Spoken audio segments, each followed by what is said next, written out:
beaucoup. Bandeko balandi ya Buta avec 4 fonds. Topesi bino mokolo molamu partout boza kolanda biso. Tozalaka toujours na pembeni na baimboka koyeba nini ezali kolekana ndenge tozalaka na ba investigation. Lelo to koti na ndako ya misala ya ministre provincial des hydrocarbures et porte-parole du gouvernement, monsieur Issa César Mbeya Kassetimbe oyo wapi asali après 1 mois et demi en dehors ya ville ya Buta oyo wapi abengaki bapanzisa ngonzike na kati ya ville na biso ya Buta pona komeka pe koyebisa tina nini esalaki ete yazala libanda ya engumba Buta yango biso na bino baso tokolekana no tolanda nini oyo wapi masolo ya salaki na bapanzisa ngo kanisi masolo yango ezali bongo na lokota ya lifalase biso na bino baso tokolanda mituna pe biyano oyo wapi mwana mboka Issa César Mbeya Kassetimbe asali liboso ya bapanzisa ngo. Excellence Issa César Mbeya, je rappelle que vous êtes ministre provincial de la communication et médias, énergie, hydrocarbures et porte-parole du gouvernement provincial. Vous avez passé 1 mois, 2 semaines en dehors de la ville de Buta, mais vous étiez ici dans la province du Bas-Suéli. La population veut savoir quel a été l'objet de votre mission, Excellence. Merci beaucoup.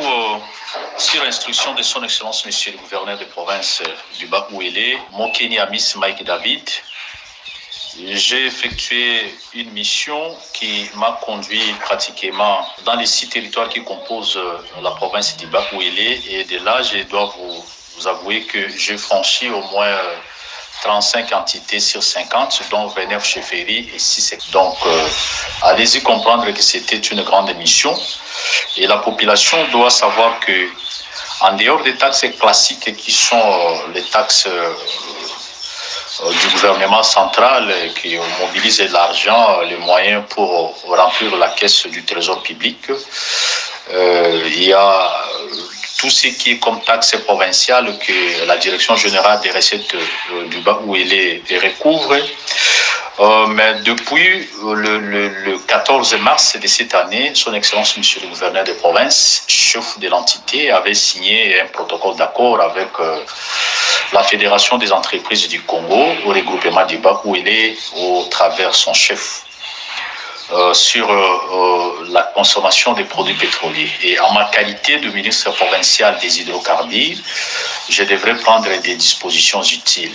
C'est pourquoi j'étais partout là en train de sensibiliser les opérateurs économiques du secteur des hydrocarbures et je procédais même au lancement de la perception de la taxe conventionnelle relative à la consommation des produits pétroliers. Voilà un peu des manières circonscrit l'objet de ma mission. C'est comme ça que je suis parti ici à partir du 10 avril. Je suis passé par Aketi Bondo, Ango, Bambessa, Poko et le territoire de Buta. Excellence, moi c'est M. Rodrigue, je suis Rodrigue Adia.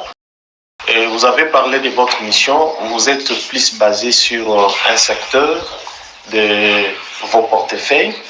Mais j'aimerais aussi savoir, l'opinion veut savoir le secteur de l'énergie. Qu'est-ce que nous pouvons retenir de ce secteur parce que c'est un secteur aussi qui touche la vie de la communauté.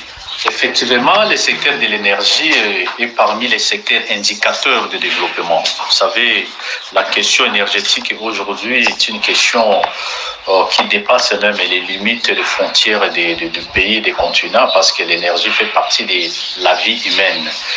Mais la population doit savoir que pour la province du Bas-Ouélé, c'est un secteur que son Excellence Monsieur le gouverneur passe beaucoup son temps parce qu'il veut à ce que surtout la ville chef-lieu de la province du Bas-Ouélé soit une ville revêtue de la nouvelle Europe. Vous pouvez constater déjà que les travaux sont en train de s'effectuer, on est en train de placer les poteaux pour que finalement, dans un avenir très proche, nous puissions amener les courants à partir de la centrale photovoltaïque d'Endoli et les distribuer non seulement dans les institutions, dans les bureaux des institutions de l'État, mais aussi partout où la population a sollicité. Mais au-delà de ça, il s'est passé des petits soucis avant que je ne quitte la ville de Buta. J'avais successivement reçu des plaintes. D'abord, celle émanant de responsables de l'SNEL par rapport aux installations jadis de l'SNEL. Donc les poteaux, les câbles qui sont pratiquement déterrés. Et vous savez, la sénatrice Carole Aguito Amela avait fait un don important à la ville de Bouta, à la population de notre ville, quand elle avait placé le lampadaire partout. Mais l'entreprise qui nous construit pratiquement les goudrons, donc Africa Solution, si j'ai bonne mémoire, a un peu déplacé ces histoires-là. Mais j'avais chargé les chefs de division de l'énergie tout à fait cessante pour que finalement ils puissent arbitrer ces petits conflits et de mon retour qu'on puisse tirer au clair la situation. C'est comme ça que je dois informer et apaiser la population que d'ici la semaine prochaine, tous les poteaux de lampadaires que la sénatrice avait donné à la population, la sénatrice Carole bien sûr avait donné à la population boutabaise, seront réinstallés. Et parce que les dispositions sont déjà prises, comme ça, j'ai échangé avec tous ces responsables. Et tous les biens des SNEL déplacés, donc les poteaux, les câbles, seront remis rapidement à l'SNEL. Je ne sais pas si ça va constituer les vestiges pour cette entreprise. Et nous sommes en train de nous battre pour que la situation-là marche rapidement et la ville soit de nouveau éclairée. Vraiment, Adja, c'est un secteur important. Même partout là où j'ai sillonné la province, parce que c'était une grande émission. J'étais accompagné de madame et la chef de division des hydrocarbures, quelques chefs de bureau et les inspecteurs, mais aussi parce que vous avez dit que je me suis plus concentré au secteur des hydrocarbures.